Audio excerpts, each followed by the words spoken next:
Well, hello, everybody. Welcome back to Monday. And of course, Aquarius Rising Africa with me, Chantal. Definitely Ching Ching, your hostess with the mostess. And yay, I got with me again in the back room waiting, Guy Anderson. And we're going to be talking about FIFA 2026. What are they preparing for us? And I think these conversations are so important because we talk so much on this channel about loosh harvesting, energy harvesting, how, I mean, that's just on an energetic perspective. Never mind what happens in the financial world around these things, right? But love to hear what Guy has to say about that. And before we go any further, I'm just going to draw up the schedule for this week and run through what we have going on. Well, right here, of course, Guy Anderson, as we speak. Tomorrow night, same time, is Simone Anderson, and you all are getting to know her quite well on this channel. I mean, she's really bringing out some truth bombs of note, talking about the whole Epstein system and who and what is Epstein, you know. So we're doing part 3 tomorrow night. Simone's going to be off for a couple of weeks, so I think this might be her last show for a while. So join us for that. And if you haven't seen her previous shows, please do. Brilliant information, really. And then, of course, Dr. York Prince on Solutions with Shanti on Wednesday morning at 9 o'clock my time, so bright and early. And of course, it's always amazing speaking to Dr. Prince because he's an ex-medical doctor that is now doing everything natural. So he has the best of both worlds and speaks such sense. And it's really amazing speaking to someone with such knowledge. So join us for that. And yay, all you Jessie fans, she's back this week. I know Jess has been off gallivanting for a couple of weeks, so more than a couple of weeks actually, but very happy to have her back again. Thursday, 4 o'clock in the field with Shanti, the protection patterning series. We're talking about the whole topic on forgiveness and what is that? Is it really what we think? So, or is that just a collapsed protection pattern? So join me for that. And then, of course, drop in with Shanti. We're busy doing this amazing, the Free People's Movement from Sweden. And we're looking into the Warburgs and the Wallenbergs. Guys, now those guys in Sweden, Ericsson, I love the Swedes, make no mistake. Some of the people in my life that have been nearest and dearest to my heart are Swedish, so nothing against Swedish people. But man, oh man, when we start delving into the Warburgs and the Wallenbergs and Ericsson, and we see how the monetary system started, we all think it's the Rothschilds. Dig a little deeper. Come watch with us on Friday. And if you didn't watch last week's episode, it is on both Solutions and Aquarius Rising Africa on the what's happening in Sweden, because that, I believe, is where lots of things go down. But we'll check it out. Anyway, okay, Friday night. Yay, Melissa Douche Spears back. Holy Disobedience, the book. We were supposed to have a chat weeks ago already, but unfortunately with all my power outages, we missed each other for 2 consecutive weeks and are back again on Friday. So please join us for that. Fantastic guest. And then, of course, yay, Patreon Book Club for members of both Solutions, Aquarius Rising, and our Patreons. Jesse's doing a live book club again on Sunday, so join us for that. And then, of course, at 6 o'clock, the Sunday Loop, where we do replays of our old shows. So that'll be for people who either want to catch a double trouble of that, or if you have not seen the earlier shows or the previous ones. And also the shows that we're airing, some of them we did on Solutions, which was the backup channel, and now we're playing them on Aris, so you might have missed them previously. So just check that out. Anyway, without any further ado, Ta-da. Guy, yay. I So can't nice. hear you. What's going on? Can the audience hear me? Oh, Jay. Can you guys hear me? I don't know if you can hear me or not, but I'll come out and come back in can, again. I can hear you. I can hear you. Just want to check, can you guys hear me? Can somebody just give me a thumbs up? Okay, I don't know what's happened. That also happened last time with Simone. Okay, perfect. Thanks, Monet. Just let Guy go out and in and see what happens. Okay, here he is. Let's see. Hi, can you hear me Hi, now? yeah, I can hear you better now. Yeah, well, I can hear you now, which is better. Yay! Funny, that also happened with Simone the other night. We were chatting like you and I were, and then the minute I went on air, she couldn't hear me. And then when she went out and came back in again, then it was fine. So I'm happy you here. Guys, it's always so fantastic having you on the channel. You really are a wealth of information. So again, if any of you haven't seen my previous interviews with Guy, please do so. We've spoken about the last time we chatted about a month ago or a couple of weeks ago, maybe not quite a month ago. We spoke about human cloning, which of course always gets a lot of interest, right? Sparks a lot of debate from both sides, and people get quite infuriated by these topics.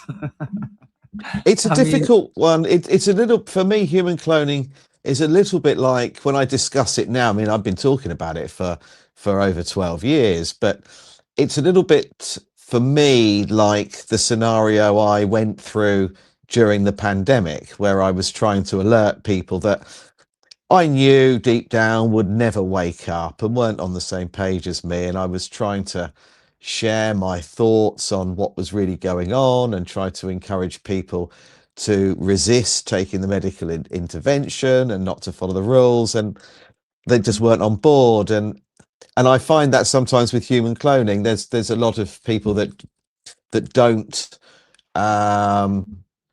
accept that it takes place, but at the same time haven't actually researched the subject itself fully. And I don't mean asking ChatGPT or going on Google, but I mean properly researched it. And it's hard, but at the same time, you know, you can't expect everybody to just believe what somebody's coming out with. As far as I'm concerned, my job is to present information to people, and it's for them to decide whether or not they then want to take it further. But what I've stopped doing, and I stopped doing this a while ago now, is I don't get into debates with people who have already decided they're right and want to win an argument rather than listen to the other person's opinion. So sometimes you can get into a situation where your energy is being used with the wrong people. So I'd rather give my attention and share information and answer questions from people that want to know more, rather than someone that's just trying to, you know, score points or in some cases, and this doesn't happen that often, but in some cases just trying to ridicule somebody else or score points. Oh, I don't engage. We've got to be careful who we give our energy to. I think you've really hit the nail on the head there. And I think that's such an important thing. And, you know, especially as a public figure, right? Because you're a target so often for whatever reason, you know. I mean, and I'm sure you've had the same. I mean, I've had people spread rumors about me that I'm like, who's that they're talking about? You know, it's like so far away from the truth of what I do or who I am. And in the beginning, or there were times definitely that I would give energy to that and I would sort of retaliate. But the more you actually learn and grow through, I mean, being on this channel for nearly 6 years now has taught me things that I never even knew existed, you know. And if we can weather these storms and we can grow through them, I mean, then your foes actually become the ones you really should take the most notice of, right? Because wasn't it the Dalai Lama or the Buddha or someone said, you know, it's wonderful your friends to have your friends and have them pamper you and tell you all the wonderful things about you. But it's your foes that when you get that criticism or the insults, that how do you deal with that? You know, and it's exactly what you're saying. Do you give energy to that and engage in this to and fro, or do you just move on and realize at some point that that's actually not even you they're speaking about? That's I how th- foreign it is. Yeah. yeah, I think it's important first of all to determine whether or not somebody is opening up a debate and it Mm. isn't being, you know, obviously if someone's just being rude or trying to ridicule, then you mustn't. It's important not to engage or waste your time on people like that because you don't want that energy rubbing off onto you.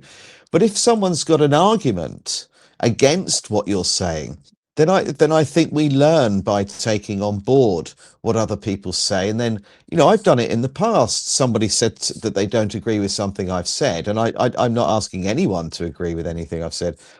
And then I've gone off and actually looked at what they have suggested or presented to me.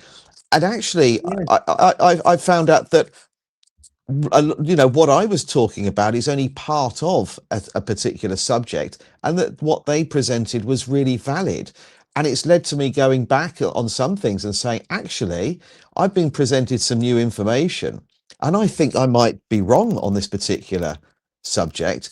I think that this person's got a brilliant argument, and it's something I'm going to explore. So I think we learn by listening to what other people have to say, providing those people are doing it from at the right place. If it's just somebody that wants to try and, as I said, win an argument and isn't prepared to, doesn't really want to listen to what you're saying and doesn't really want to Just trolling consider. you. Just Yeah, trolling you. I think you've just got to block and delete because there are people out there who would value that time that you're spending with them, and there could be somebody out there that wants to know something, and genuinely wants to know, wants to learn more, and I might end up just having a couple of minutes to reply to them because I've spent 10 getting into an argument with somebody that doesn't care what I'm saying and isn't listening. They just want to appear to be right, and I just think that this is probably not the best use of our time, and it's so Exactly. precious. We don't know how much of it we've got left, so I think we need to Exactly. be careful who we allocate it to. I fully agree. I fully agree. I'm not saying to be rude or shut people down or anything like that. I'm just saying that I think you need to know who to engage with and who not.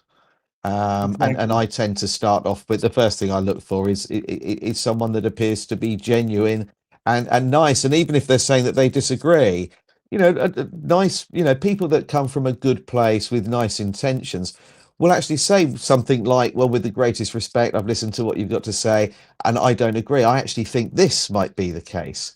Well, you know, I'm happy to have a chat with people like that, of course, because I'd Right. rather find out that I was wrong than carry on believing a lie. I just don't engage with people that are not interested in anything other than proving that you're wrong, but without being able to substantiate it. I agree, and especially on contentious topics such as these, right? And Mm. it's like, I think a lot of people, you know, don't realize, for example, with you, how much time, research, deep diving you've done. And, you know, it's not just listening to 2 or 3 podcasts while you cooking a meal, right? It is actually because there, I mean, what we're getting here from you is the absolute condensed version of years and years and years and years worth of research. And it's, you know, this sort of similar to being on a channel and speaking to survivors every second day for 6 years kind of thing. And then you have people argue with you about what's happening or trying to, you know, and you eventually, as I said, I don't even justify things anymore. It's just like, well, if there's the channel, if you want to have a look at it, cool. If you don't, no worries. But these are disclosures that we all need to see. It is So funny, isn't it? whatever Uh, rocks your boat, absolutely, yeah, yeah. And I do, yeah, one of the funniest things I find is when somebody will leave a comment on something that they don't like. So they'll have watched an interview or a podcast, or I'm not talking about me, I'm talking about generally, or I see a post on social media, and there'll be someone there that is basically saying this is all nonsense. I don't believe any of this. What a waste of time. Blah blah blah blah. I'm thinking, not only did you spend time watching or reading something that you don't like or agree with, but then you spent more time then commenting on it, and then often I'll see them getting into an argument with the person that posted it or runs the channel or whatever. I think, my word, that this, just think what you could have been doing with that time instead. And what I tend to do, if I see a post or a video on YouTube or a post on social media that I don't like or I don't agree with, I just scroll past it. Yeah, that seems to be a much better use of my time. But I think, we need to get there. It's kind of this rage bait at the moment. I mean, I just know, in South Africa, there is so much racist rage bait. And, people just get hooked in. And it's like, wow, guys, just chill out. Can you not see what's going on here? And then it's like, black and white. And you this and you that, but, disgusting. And I'm going, if this is still what's happening in our country, how the hell do you think we're going to move forward? It's interesting to see, though, observing exactly what is actually going on. So it's a good time to sort of see, how we're being used, and which is now kind of brings us to our topic today as well, about the FIFA 2026. We know that they have these amazing events that they organize for loose gathering, lots of underground stuff going on at the time, beforehand, in ceremonies leading up to that. But yeah, I'd love to hear your take on what this is about through your lens. Well, first of all, the funniest thing for me about the World Cup is that one of the teams playing are currently at war with the host. And I find it very strange that Iran have still got fixtures there. So, yeah, for me, I don't believe for one moment they are not going to mark the 250th anniversary of the start of New World Order. And people often say to me, how do you know New World Order began in 1776? Well, it is on the Statue of Liberty and on the back of the American dollar bill. It's not like they hid it. But I cannot believe for one moment that they'd let that occasion go by without something significant taking place. And what's more interesting is, with regard to that, the Declaration of Independence was signed in Philadelphia. There is a game on the 4th of July taking place in Philadelphia. Now, if you wanted to stage an event or mark an occasion, surely that would be it. So absolutely, it'll be interesting, but I have got a few theories about what could play out. And but the bottom line is, they are all theories. This just might be people playing football, in which case I'm not interested. I have no interest in football at all. I played it at schools, played for the school team, but I have no interest. I was more into rugby personally, but there you go. But I do have some thoughts. I would love to hear what they are. And I'm actually just looking at Mama Leona's comment here, which is quite interesting as well. The football is the only one free to move on the chessboard. Wow. What is your take on that? Are you a chess player? No. My wife is and my youngest son, but I don't. I mean, I can play, but yeah, no, I don't. Wow. Unfortunately, I don't have a take on that. I wish I did, because it's so kind of them to because we're hearing all the time. Sorry, we're hearing all the time, about this 5D chess game going on. So it would be interesting. And of course, their chessboard floors, the Freemasons that they love with their checkerboard floors. And stuff like that. But that's how they operate, isn't it? They are playing a game of chess ultimately because it is a game to them. And we are pawns. We are the pawns. So Yeah. we are represented on that board. And yes, you're quite right. It is the Masonic checkerboard. Absolutely. And we see that perhaps more here. I'm not sure about there, but we've seen it here for a very long time with the police uniforms, where the band around the helmet or the cap is checkerboard, and of course in America the cars are black and white. So the symbology is there for everybody. If they want to see who really runs the police, then it's there for everyone, isn't it? But yeah, I don't. As I said, I don't have any interest in football, but and I have actually absolutely no interest in even watching the final. But I I just think that something's going to happen, and just look at what's happened so far. We've got Trump, tweeting on X images of him with an alien in handcuffs. But then the video came out of the White House talking about aliens. They walk amongst us, and then you get to the end of the video and realize that actually he's talking about illegal immigrants. But they're trying everything, aren't they? Every single trick in the book. It's all coming out at once, and this has got to be it. So my guess is not only, well, obviously, this is a massive opportunity for louche farming, but I think this could be either used as a distraction and something else will go on under the radar, something seriously significant, or it's Project Bluebeam, or they're going to use it for some kind of possible terrorist attack, or they will release a virus, which won't be a virus. Obviously, it'll just be the same as 2020. But I think this could be the activation of 6G. They might say that they're installing 6G masts or doing something with the 5G masts, because there are going to be so many people within a small area, relatively speaking, at once, all on their phones. So they're going to, improve the connectivity for these people attending. That is a cover for 6G and 5G. And also, all they've got to do is crank that up, and we'll see what happened in China roll out here. Well, roll out in the States. I feel like it's almost like testing the 6G, or making a transition to see in the crowd what the 6G is, what the difference is, if that makes sense to you. So it's almost like an experiment they're doing as well. But I feel like they're expecting casualties from this. Yes. I've heard that actually. Yeah. That the hospitals are preparing.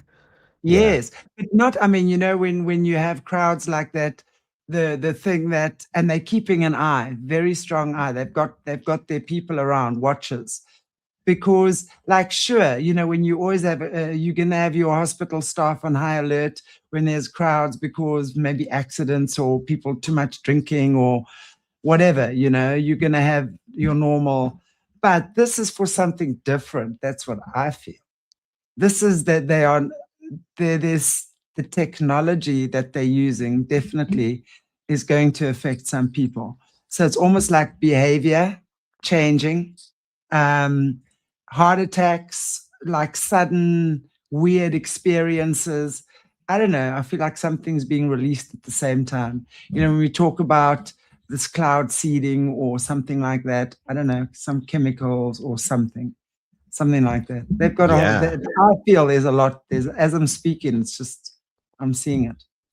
Well, they've got so many options open to them, haven't they? Because we could also, if you look at what happened in Venezuela when the troops stormed in, then people were saying that people that survived actually within the compounds said that there was this sound, and that people were dropping dead on the floor. People froze. People, their ears were bleeding, noses were bleeding.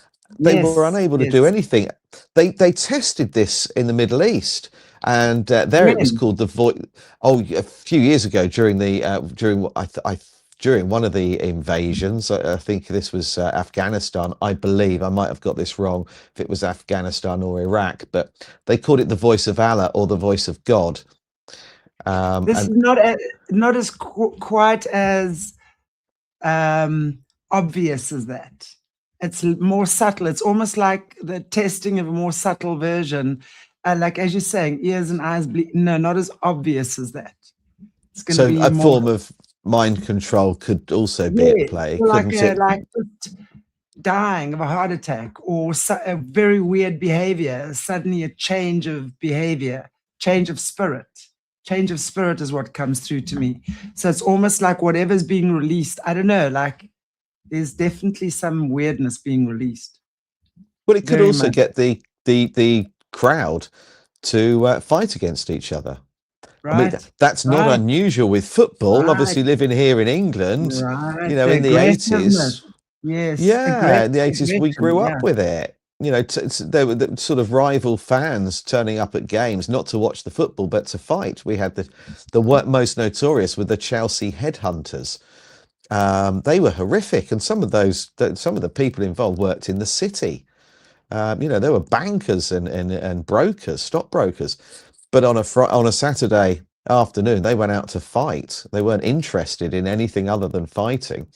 So yeah, a little tweak with 5 or 6G, Yes. and you could get opposing fans wanting to literally kill each other. And think about it. If we think about the Hunger Games, just the movie, right? Mm. I mean, the fat cat sitting at the top, looking at these poor, pathetic humans trying to escape the inescapable. And it's almost like that. These guys like nothing better than a good fight and spilling of blood, because that would make sense, right? Instead of having it coming from your ears and your nose in the most obvious way that the world is going, what the hell is going on there, right? It's now these crazy fans that have had too much to drink and too many drugs and whatever it might be. They've now turned on each other. That would make a lot of sense to me. It's like that. It's that. And look at what Ingrid's saying here as well. It could activate the jabbed. You see, now this could, now, sure, are we going down a rabbit hole here? Yes, but we know what they're capable of. What's your take on that, actually? She's right. She's absolutely right. Ingrid, I totally agree with you, because that is what we saw happen in China. All of the people that collapsed in the street, that started the lockdown and the pandemic, that was broadcast across the world, was directly the result of people that had the winter flu vaccine in China, reacting to 100 masts, 5G masts, being activated at exactly the same time. People dropped in the street. Now, with all I mean, let's be honest, we've probably all taken in this this vaccine one way or another, even if we haven't rolled up our sleeve. They're spraying it. It's probably in our food chain too. And Bill Gates did say that if we wouldn't take it willingly, then he would get it in our food. So I'm sure that we've all had it. For those of you that have, incidentally, nicotine patches are a good fix for that. But yeah, that would be a brilliant opportunity, wouldn't it, to actually Yes. crank up that, and then you would have people collapsing, people with respiratory problems, people even, could have heart failure. So yes, but would they do something like that and get an entire arena filled with people to literally collapse? And that is, everybody immediately is going to see that as suspicious. They're not going to think that that's anything other than something nefarious going on. So it needs to be more subtle or even wilder, but one way or the other, it needs to look like this isn't being done by the deep state and the government. This has got to look like it's a coincidence or absolutely out of their control. I think it might be the catalyst for spreading of something like that out of control. It's like, that's why I say, let's say they were designed, or the jabbed were designed now to activate it to turn on each other, kind of thing. If that's what's going on. Think of the knock-on effect of that. think of how the rest of the world's going to react.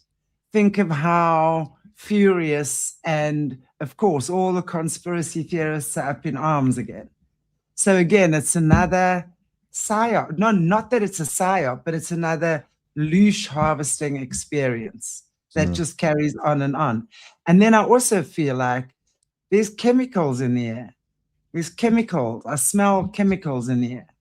So there's something being released at the same time. Like that's going to like almost numb, make people sick, like that sort of thing. Just lower the vibe. Lower the vibe. I know this sounds a little bit unpleasant, and I wouldn't normally share this, but what I've noticed here is that when the sun's shining, we've had some really, really glorious days recently. But after about a week of really good weather, they started chemtrailing again. And it then dawned on me that I've been sort of bunged up, quite phlegmy in my chest. And this went away when the sun was out, and it returned when the weather dropped. The weather's dropped again now, but it looks like it's starting to turn. And I said to my wife, I was really phlegmy until the sun came out, and I just thought I was just clearing toxins, detoxing, and I didn't think much of it because I do see the benefits of having flu. You know, we need to flush out our system. But when the sun came out and it went away, I thought, well, that's really strange. There's definitely being outside in this whatever they're spraying is affecting us all. But when it went away and then came back last week when the weather dropped again and it started raining, I thought, okay, whatever they are spraying, they've ramped this up. Because I wasn't having this last year, and I don't have respiratory problems. I haven't got a cold. I'm not normally, full of phlegm, but it is whenever it rains now, and this is over the last few weeks, I am outside literally coughing my guts up. I'm not alone. I agree with you on that. I do agree. There's definitely more contamination in the air. That's for sure. And again, if you guys haven't seen my show with Tiffany Anderson last week, please do. She's actually worked for one of these companies making mosquito poison for the larva and the adult. But in order to do that, they have to go through this entire poisoning and understanding the chemicals in the environment and testing and the cloud seeding and the weather manipulation. And she's like hands-on work there. So firsthand information from someone who's actually worked there. It's actually ridiculously scary. When you think about how easy it is for them just to do it because they really don't care. Oh, and no, they don't. And it's like one of the things that, Guy, that she was saying is that like they would go and there'd be beehives and they would say, no problem, spray them. Part of that is just killing whatever's in the environment, and I think, and I'm of the belief that obviously they don't really want the bees around for a reason, because the bees are the original frequency keepers. So there's a reason why they want the bees gone. Again, the solar society, they want what the bees can do, so they emulate what the bees can do, but they want the bees gone. And of course, what they will do is they will blame it on global warming and climate change and make us feel like we're responsible. And I for years, I don't know if you've heard, I'm sure most people will have heard of him, but we have David Attenborough. Worked for the BBC forever, which should have ring alarm bells. And for a long time, he's been going around the world and blaming us for global warming. So he'll go to the North Pole and say something like, "Here I am on the North Pole. There's only one polar bear left. All the others have died because it's your fault. Because you fly too much, you use your car too much. blah blah blah. You're not recycling correctly. This is all your fault, and they're all dead, and it's because of you.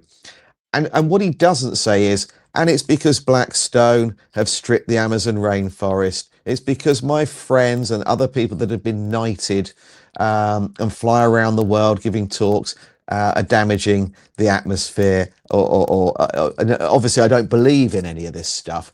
But what I'm saying is, he points the blame firmly at our doorstep in all of his documentaries. The consumer, the man on the street, is responsible for everything that's ever gone wrong Wow. with regard to our environment.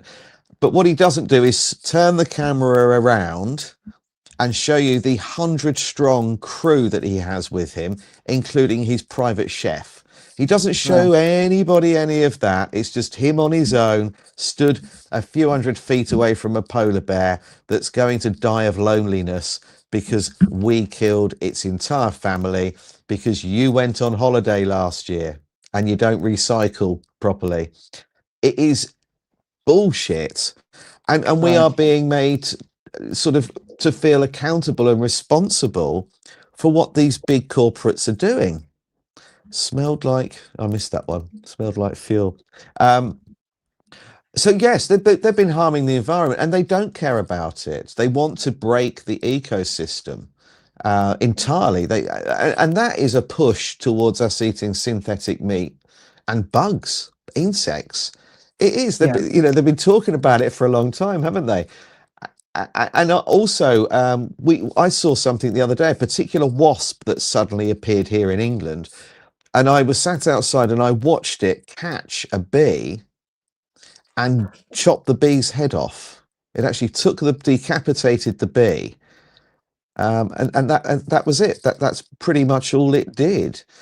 So they're releasing things, and they're releasing ticks as well. They say that it's to cull the deer population. People are getting bitten, and their dogs are getting covered in the things, and they're being dropped in cardboard boxes. And this seems to be happening in America, Caribbean.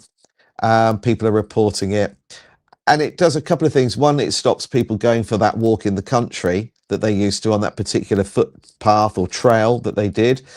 And at the same time, there is the risk of Lyme's disease, and then from that you can contract a further issue that stops you being able to eat meat.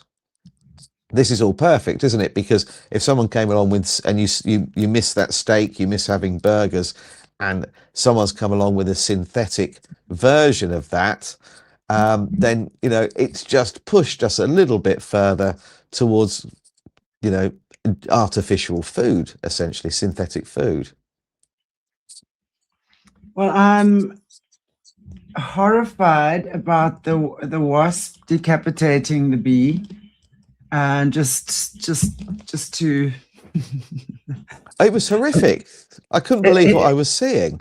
It's mortifying for me to think that. How did it even get a bee inside of it, though? Did you say what it did was this was bigger than the bee. This was a honeybee. We've got honeybees. This was a honeybee, and I'm sat out in our courtyard. We've just got a courtyard out the back, and I'm just sat there talking to somebody, and then right in front of my feet, there's this honeybee, and we have them here quite a lot. We had them actually in our chimney a little while ago, but fortunately they moved on. We don't really use the fire, but anyway. And there's this honeybee on the floor, and I'm looking at it, and I'm talking to my friend, and all of a sudden this wasp appears, unusual looking wasp, and literally bit into it and took its head off. Yeah, so literally chopped it in half. It was guillotined almost. And I couldn't believe that. So my friend got up and said, "Right, I'm going to kill that wasp," and started trying to chase that around. But they've been released to do that. They're trying to get rid of bees. And we know why. Yeah, because it completely trashes the whole ecosystem, doesn't it? Exactly. That's what we're saying. I mean, not just what they're bringing physically, but also just and how, because they bring a lot of resonance to the human nervous system. Guys, I want to tell you, just listen to the sounds of the live beehive. Just put that in your house and just listen to that. If you've got bad energy or entities in your house, all you do is play the sounds of the live beehive. I don't know, maybe Mornay can even post, if you hear Mornay, the link, because I actually have one on solutions. That is the most incredible thing that restructures and just realigns the energy in your home. It's what I'm doing with my mom's place now. My mom has dementia. I'm spring cleaning her house while she's away. I got to tell you, and to spring clean your mother's house who's got dementia, that ain't an easy journey, I can tell you that much. But as I'm clearing the physical stuff, boy, the bees, and because, you know, people with dementia, they pretty much get like schizophrenic. So there's entities, and, you know, they gather stuff and they keep things in. My mother was gathering rocks and stones outside, keeping them in the drawer, the whole drawer just of sea sand. And anyone who knows anything about energy understands when a stone like that is brought inside. If it's part of your rockery or display, that's fine, right? But if it's put inside a drawer or a box or something, it's like a child in a cage.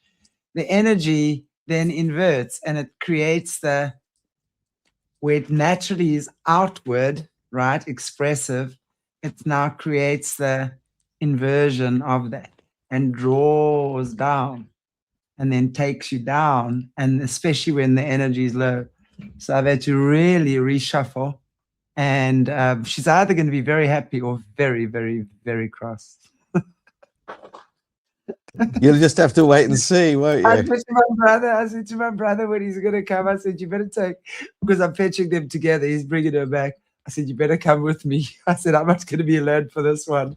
You're sort of damned if you do and damned if you don't, really, yeah, aren't exactly. you? But it's amazing. And that's really what I do want to say is honestly, if you look on my channel, Solutions with Shanti, there's a 3-hour it's called the live beehive sound, I think. Play that in your house, put it in your ears. And when I work with survivors and they start getting ringing in their ears and voices in their head and stuff like that, put on the beehive sounds, put them on. You will be amazed at what starts happening. Just the sound of the beehive shifts. That's the beginning of activating our ancient grid, our original grid, because it's hexagonal shaped. When we look at how the controllers have used the hexagon, right? They know how powerful it is. So they've obviously studied the bees in depth. They use their knowledge for their own purposes, creating these disgusting things, right? But at the end of the day, there's nothing as powerful as God Most High and that which comes from God Most High. And whatever you call it, the universe, creator, God, whatever, but the divine Most High creator, there is nothing more. And it's just bringing yourself into resonance.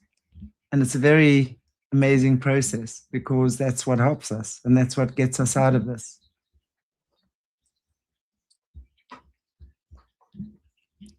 Sorry, do you want me to?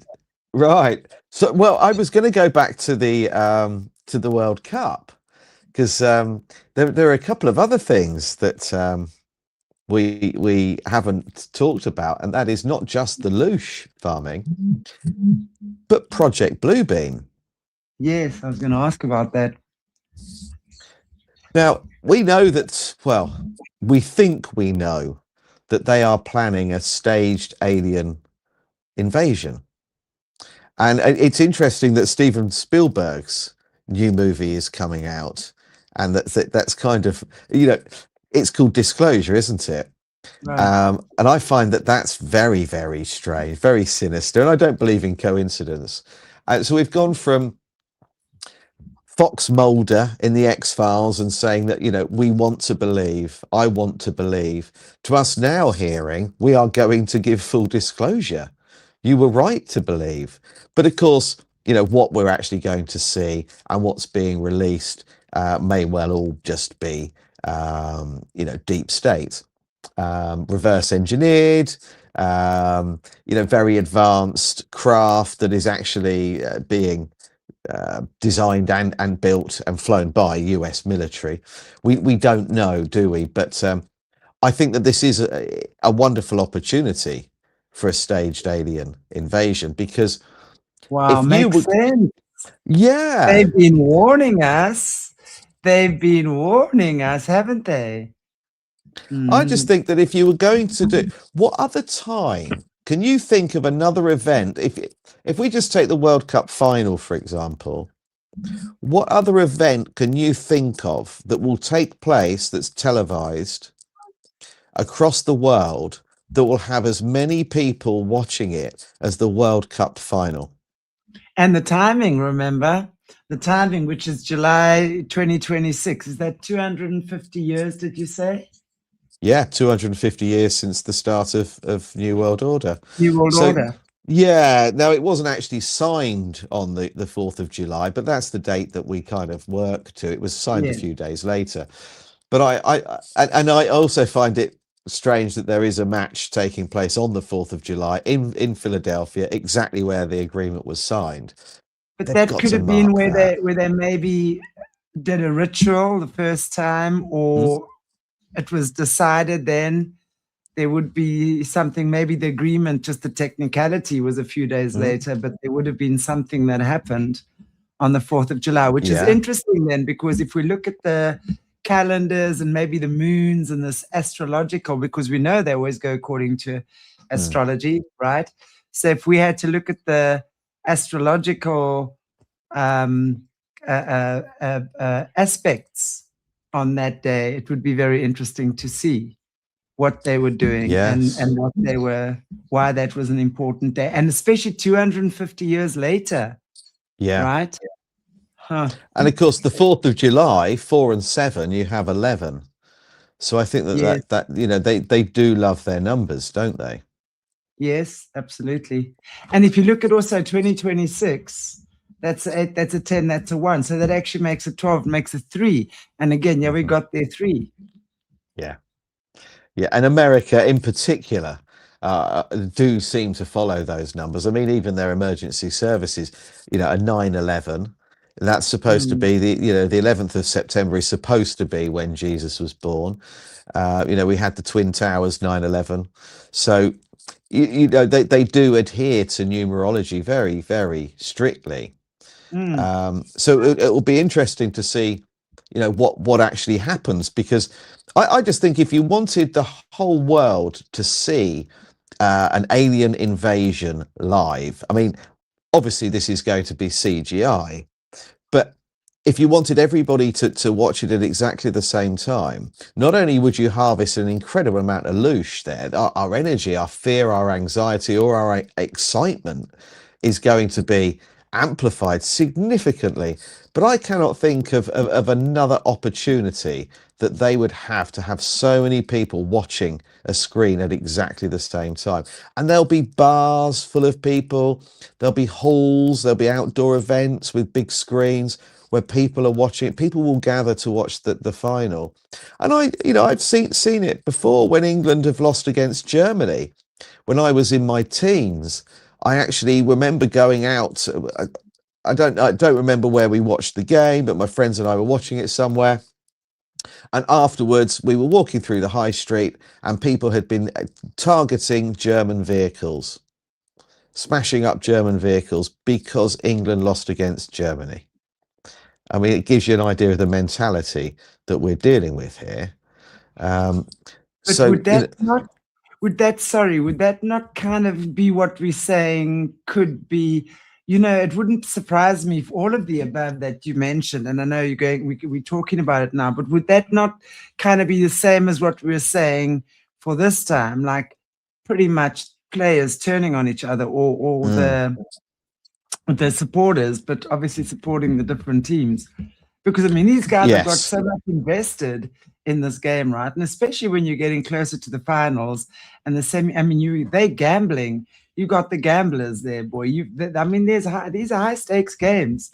I mean, it's not just a country winning per chance, right? No. It's high stakes on so Yes. many levels. Yes. Yeah. So It makes a lot of sense. yeah. So it'd be interesting, won't it, to see what happens now. Like I said at the start, I might have got this completely wrong. Maybe it's just a game of football, and that's all it is. But I can't see them missing an opportunity like this, even if it is for them to be able to do something else while we're not paying attention, because it's all bread and circuses, isn't it? At the end of the day, you know, they're constantly distracting us. Exactly. You know, and the most important thing that happens today is unlikely to be the headline on tomorrow's paper. It will be buried somewhere else in the paper, and the headline will be something that is pure entertainment and distraction. So, you know, there's something, isn't there?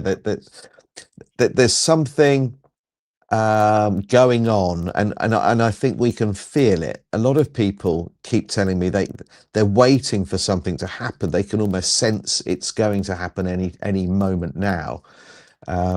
It's just what? And Project Bluebeam or a pandemic are the only two things I can really think of that would be able to shut us down, to stop us dead in our tracks again. Project Bluebeam, I mean, that's the alien. That's the alien psyop, right? So Yeah. we're going to see literally an alien invasion. Yeah. Now, it won't be a real one, you know. Obviously, they're going to, because of the metals that they've put into the air, into our atmosphere. Then they can project. So I'm led to believe they can project images into the sky now, because the metal that they've been spraying for so very long is going to give them a backdrop, almost a screen, if you like, a projector screen, to be able to actually project this onto. So yes, it will be completely CGI. And in some parts of the world, they claim that what you will see will be totally dependent upon your belief system. So if you don't believe in aliens, you're not interested, but you're waiting for your God to return, then that's what you will see. And then what will happen is all of the world will unite, because we will be in fear of being under attack from an alien race that are going to come here and eat us all, anal probe us. That was always a thing. So what's new? Yeah, I mean, but that was always a weird thing, wasn't it? That they would travel all of this distance just to stick something up our bums. I never really understood where that came from. But there will be that will be the world being under attack would enable them to actually implement one world government. Right. Because at the moment, you know, we're connected and we're not connected. But something that was a threat to the world would actually give an opportunity for a one world government, and that would ultimately mean that there will be one person sat in charge.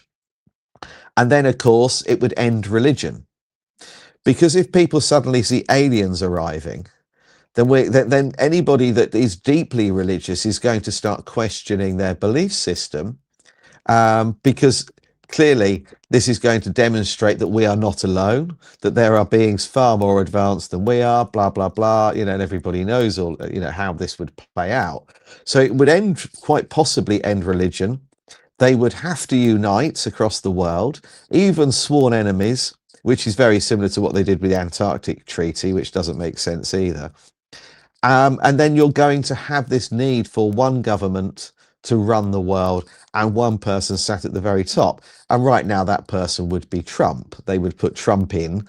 You know, I don't think personally he could run a bath on his own, but you know, that would be the person that they would put in place, because he's the loudest. He's probably technically on paper the most powerful. I do appreciate he's a puppet, doesn't run anything, but to the public, he is given the appearance that he's probably the most powerful ruler in the world. So he takes over, and then you know, there's going to be some kind of reason for restrictions. You can see that happening. They Yeah. might have to shut down the internet and mobile phone networks. You could just see the opportunities that present themselves And to a anybody chaos. that Yeah. implements something like this. So it could be. CIA said it was going to happen next year. Lots of researchers far more intelligent than me have said that it's planned for 2027. I just can't see them passing by an opportunity like 250-year anniversary of the start of New World Order while the World Cup's Right. going on to pass them by. Might be diversion saying about next year, you know. That's Yes. maybe why they've been speeding things up so ferociously in the last little bit, because they want us to think that they're panicking, but meanwhile they actually brought the date closer by a year. But Yeah. let's see, you know, it makes a lot of sense what we're saying, because if we start connecting the dots, we're seeing all the alien talk and alien stuff. It's been coming out for a while now, right? And so it would make a lot of sense. But then there's also, you know, um, to me, I think it might even be a combination of all of them on some level, you know, Yeah. um, as well as creating this chaos. And you can imagine how many people will be in absolute terror and horror Mm, when mm. they see aliens flying down and landing, or whatever it is they're going to be doing, you know. A lot of It, people are not expecting it.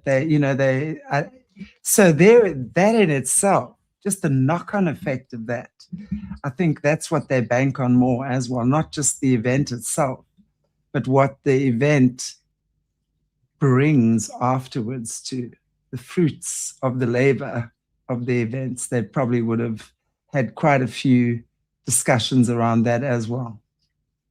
well, they've showed us time and time again that when something significant takes place, they will introduce new laws Mm. temporarily that are never actually removed. They stay in Right. place, and they've done this so many Exactly. times. So I think that Exactly. if you wanted to stage an alien invasion and ramp up 5 or 6G at exactly the same time, Right. then it would no longer look like the government or the deep state were doing this, or the parasites, as I like to call them. It would no longer look like they are doing this. People will automatically assume that it is some sort of technology, advanced weaponry being used by the aliens that are invading. And it gets them off the hook, doesn't it? They've released this chemical, people are dying, this is the aliens, blah, blah, blah. Yes. Where in actual fact, you know, if I saw an alien craft land in the field opposite me, I would go running over there to meet them. I Exactly. would say, "Where have you been? I've been waiting for you for such a long time," and people thought I was mad. Finally, are you going to let me in? I want to have a look. Don't fly off yet. I don't quite trust you. I want to just see what your technology Yeah, is. yeah. If we are flying off, let me get my wife and my dog first, please, if that's okay. But I would run. Whereas a lot of people perhaps would go for their gun, you know, load their Yeah. shotgun and fire at them, because we've been taught to fear. You know, every single alien film, with the exception probably of E.T., has shown us that they come here and they destroy everything. Yes. No, Exactly. this has been done for a reason. We're supposed to fear any form of alien life. And that also is true for people that come into our countries. We've been told to, or taught to fear them, that they're coming here for the wrong reasons and blah, blah, blah. And I'm not talking about the immigrants that are coming supposedly illegally into places like Britain, where they are being, you know, ultimately uniform trained up, and they're going to Mhm. be enforcing, you know, the new world order laws. I'm not talking about that. I'm talking more historically. Anybody who looks different, speaks a different language, they're a threat. They're a problem. They're here for bad reasons. They are no good. Don't trust them. Blah blah blah.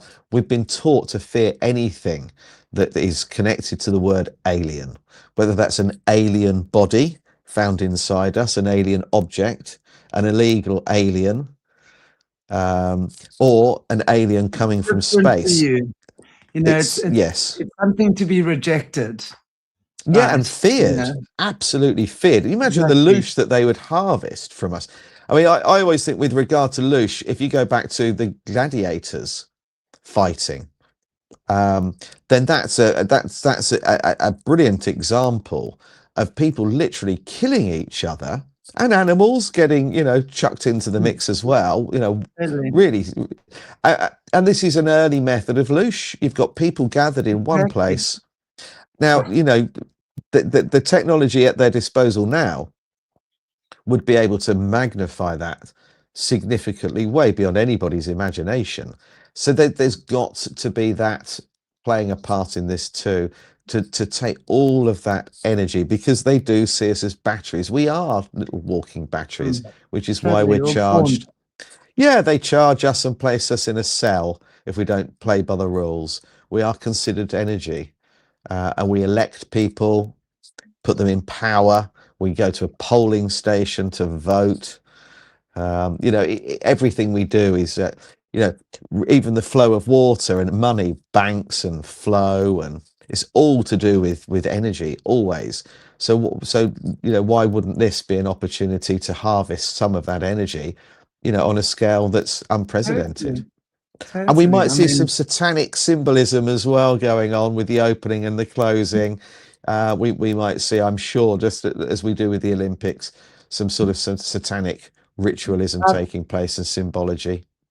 I've no doubt about that. I was actually going to mention it earlier on because I'm sure they must have in halftime or whatever, like they do with the other stuff, maybe musicians or people playing, right? So it'll be interesting to see who's there, how they're dressing, Mm. what symbolism is flying. Very interesting. Sorry, what I just want to reverse a little bit to what you were saying earlier about David Attenborough. It, I mean, it was like for the longest time. I mean, I know you obviously know David Attenborough is involved with the powers that be, right? There's no ways he would have gotten there. But to me, it was always like, what is his role? And it just ding ding. The little lights went on in my head now, because really at the end of the day, what he's there for is to create this beautiful display of what the earth could be, was, before we, the terrible humans, got there and ruined it all just because we flying on an aeroplane on holiday once a year. How dare we? And there are just way too many of us. We're breeding like flies. We should not be. And we Yes. parasites. We are the parasites. Meanwhile, it's such an inversion, right? Because they're the parasites feeding off us. And But we are. that's always how it's been. That there's an old Victorian saying, and it is that it's oh, now I've forgotten it. It's the same old story. It goes along the lines of something like, it's the same old story no matter where you go. It's the rich, it's the it's gone now. It's something along the lines of, it's the rich that take the credit, it's the poor that take the blame. Oh, it's the Right. same. Yeah, it's the same thing. I can't remember now. This the whole world over, it's all the bleeding same. It's the rich that take the credit and the poor that take the blame. Take the blame. Yeah. And that's a classic example of that. And I also think whenever someone's been knighted, and I've been saying this for a little while now, that as soon as someone's knighted, I often wonder what else they've had to do that we're not aware of. Right. Well, exactly.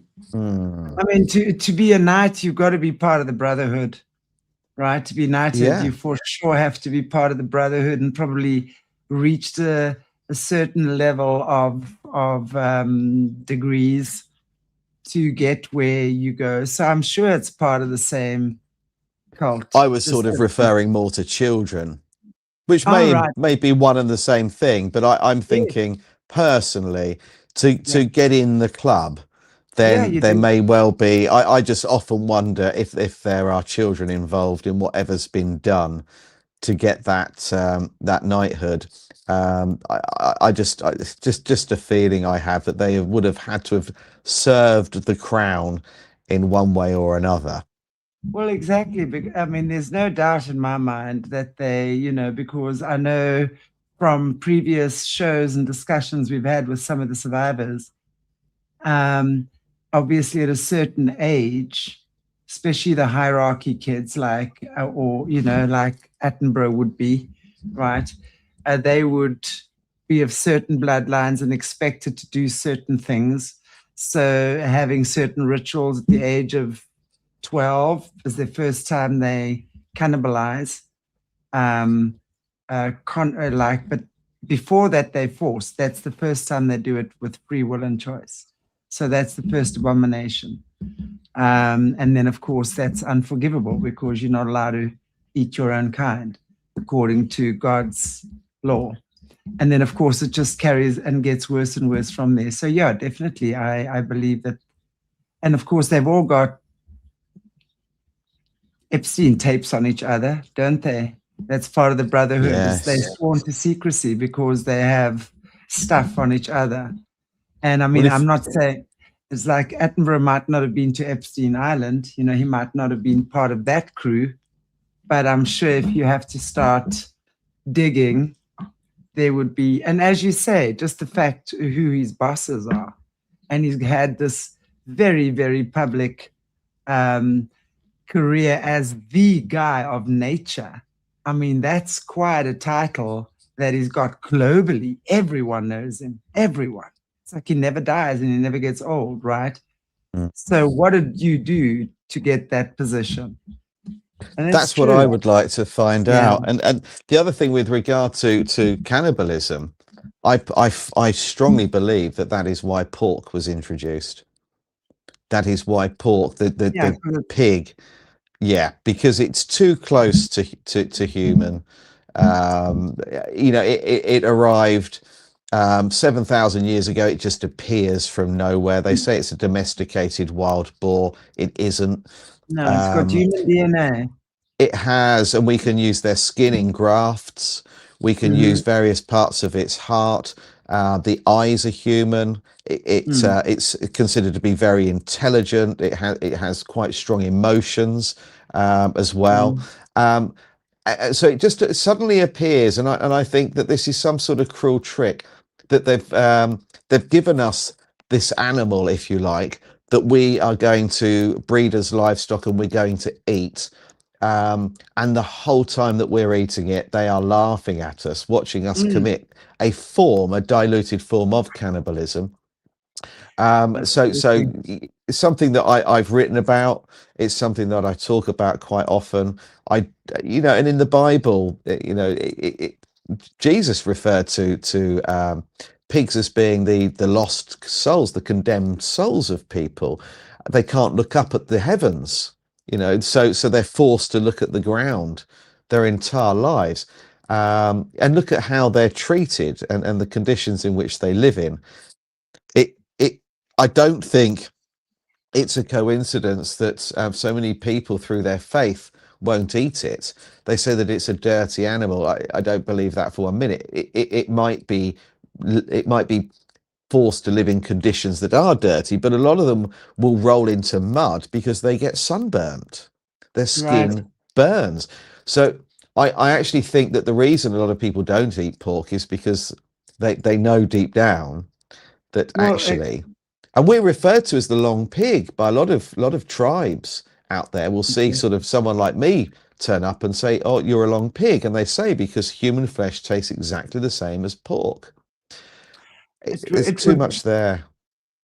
And when you look at also speaking to a lot of survivors of the child hunting, the remains of the children are fed to pigs very often, right?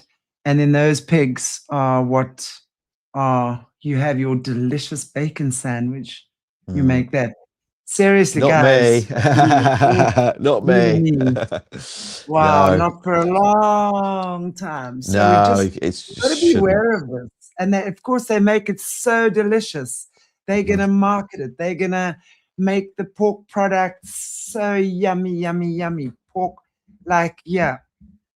Huh.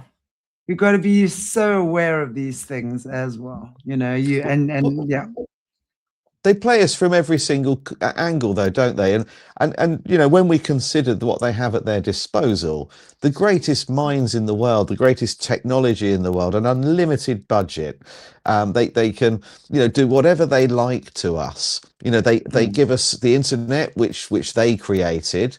Originally, it was called ARPANET, which is DARPA. You know, they gave us Facebook, which is DARPA again. You know, they're giving us all of this incredible technology, um, and we embrace it. But what we don't realize is actually the real reason they gave it to us. They give us cures for illnesses that aren't cures. They make us worse and prolong things. You know, they've create other infiltrated. illnesses. Yeah, and they've infiltrated everything, absolutely everything, and it's very difficult to fight it all and survive without it coming into our lives at some point. So, you know, personally, I think we need to take some of what they've given us and use it to our benefit. So they've given Absolutely, us the ability to do this right now. So we're going to talk about them and expose some of the things they do using their technology.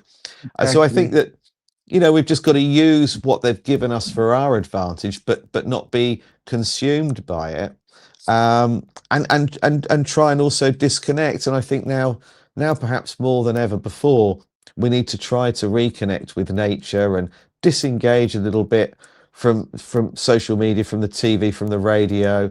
Spend a little bit more time just switched off from it all, Absolutely. and also revisit what we eat, revisit, you know, if we're going to a doctor, perhaps look at alternatives to that as well, and just revisit everything that we've just sort of followed, haven't we?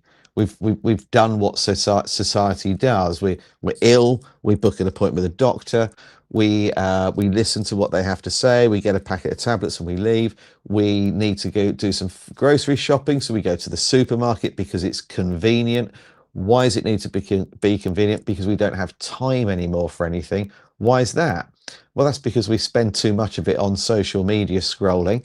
You know, so I think we've just got to revisit these things and look at Absolutely. everything, almost start again, look at what's available to us, and make really well considered decisions based upon what's right, not based upon time and money.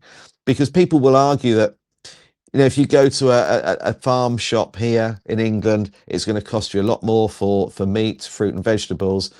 And my argument to that is, well, first of all, you're exactly right. And some of the prices they charge are ridiculous, and I wouldn't pay them for tinned produce and for, you know, and so on.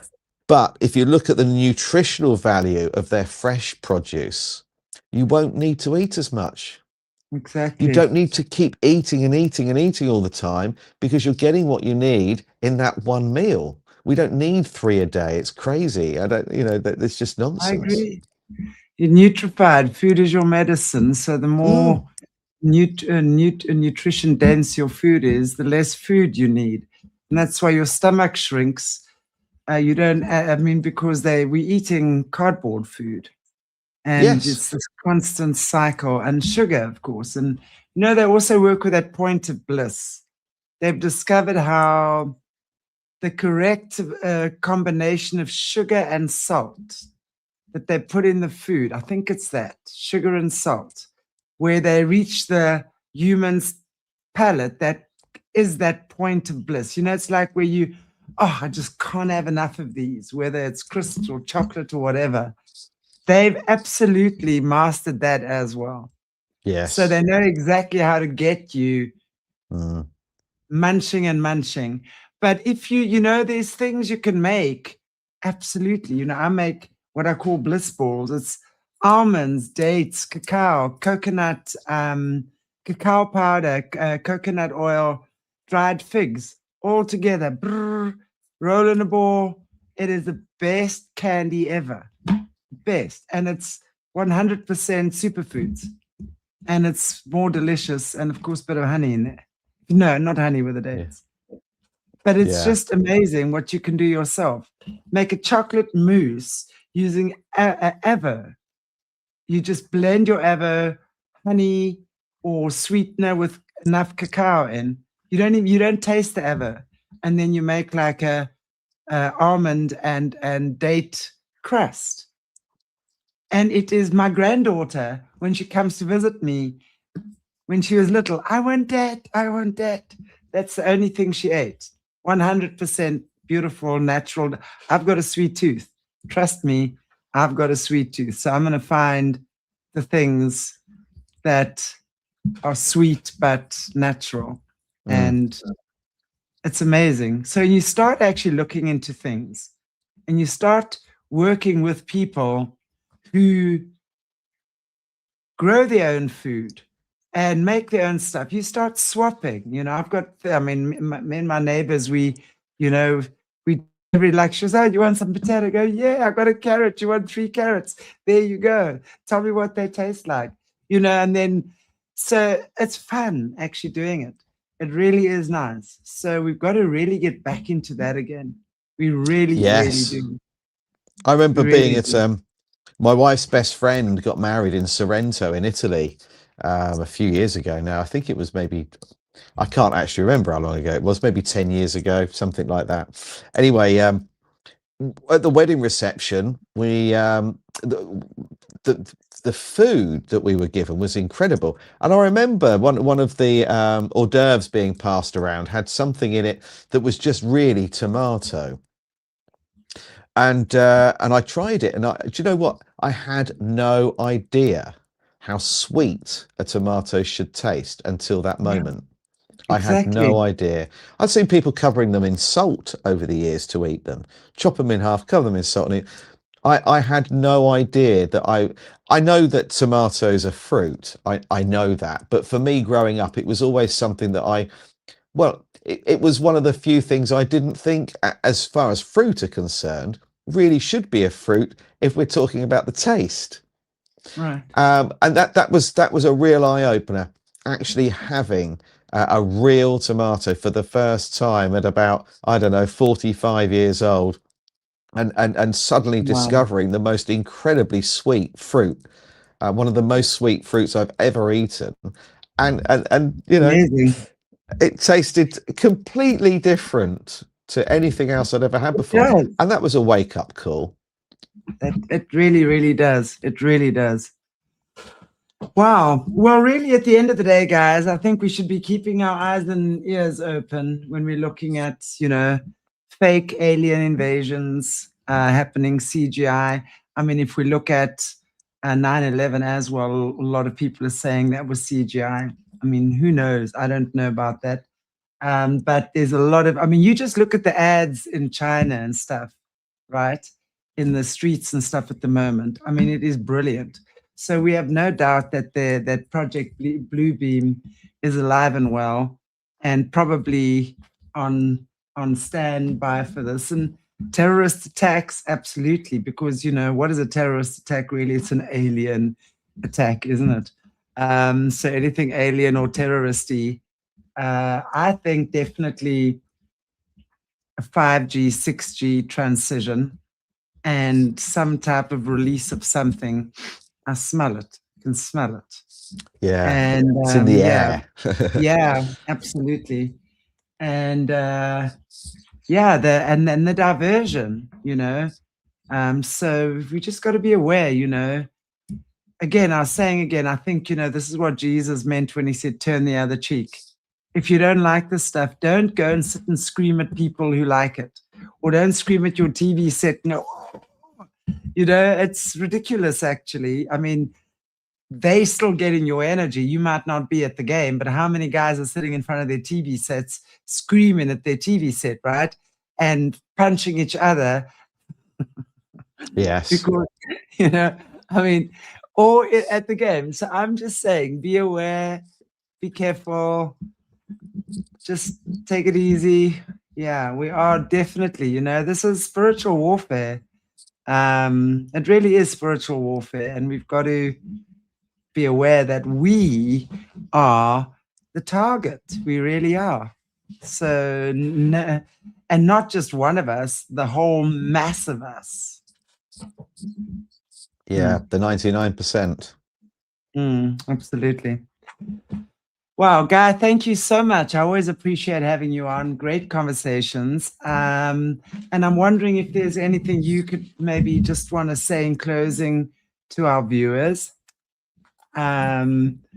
Where you're going to be. I'm just going to pop up your banner here quickly. Where can they find you for the rest of the week? Stuff like that. The best place to find me is always my website, because it has the links there to my social media. There's also a messaging system on there, so if they've got a quick question regarding my work, they can jump on. And if they're interested in my books, you can get signed copies through there.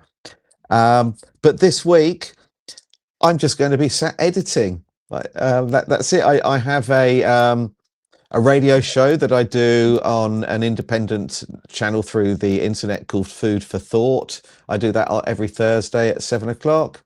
And then on Friday evenings at 9 o'clock, these are obviously British summertime, I do a live show with someone called Chris Beesterfield on his channel on YouTube, where people can actually ask any questions regarding any conspiracy theory they want, or any of my work. But other than that, this week, it is editing, I'm afraid.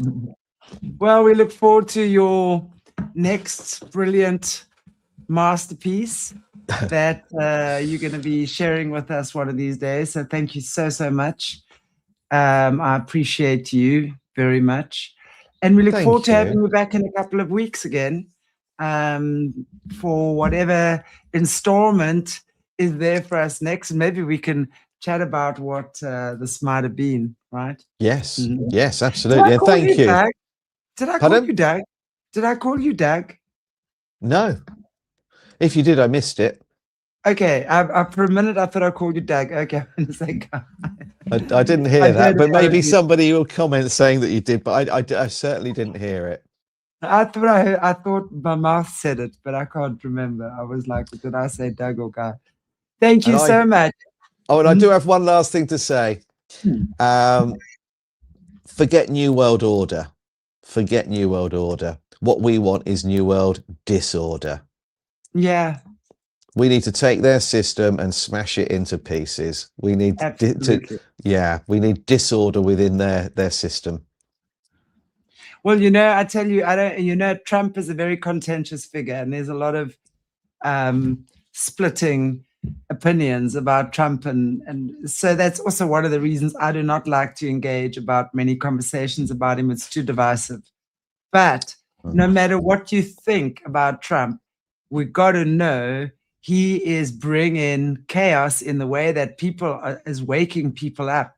You know, yes. Whether you love him or despise him, he is waking people up, whether they are waking up to something good or the godforsaken nightmare that they're waking up to, because that's actually what it is. We've been asleep while this nightmare has been going on for decades and decades.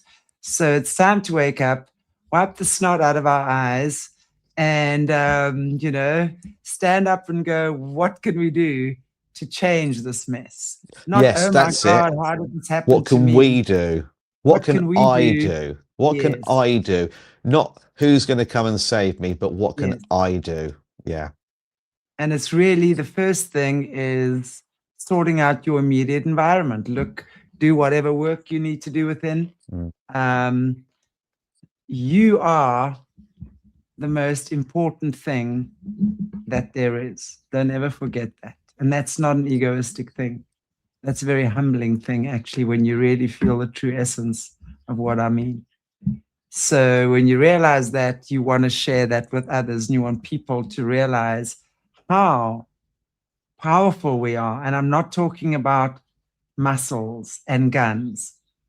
When you are in the right coherent alignment with your Creator Most High, I'll say something. There's nothing, no AI, no direct energy weapon, no alien invasion is more powerful than that was within you, that is within you. And when we connect to that, we see, and then we move as one. That's what I think. So thank you, Guy. Thank very you. much. Thank you for having me. Always a pleasure. Okay, all you beautiful people. Thank you for having me with you tonight. And I will see you tomorrow with Simone Anderson again. And we talk about the continuation of what's the whole Epstein. What is that really? So on that note, take good care. God bless you all. And I'll see you tomorrow. If this broke something open, if you recognized yourself in the testimony, if your body responded before your mind understood, the next step isn't more information. It's pattern work. Decode what your nervous system built to survive. Dismantle the story that keeps it running. Reorganize through the body and choose, actually choose, from the person you're becoming, not from the pattern that formed when you were too small to choose. That's Solutions, link below. The body is the record. Let's listen.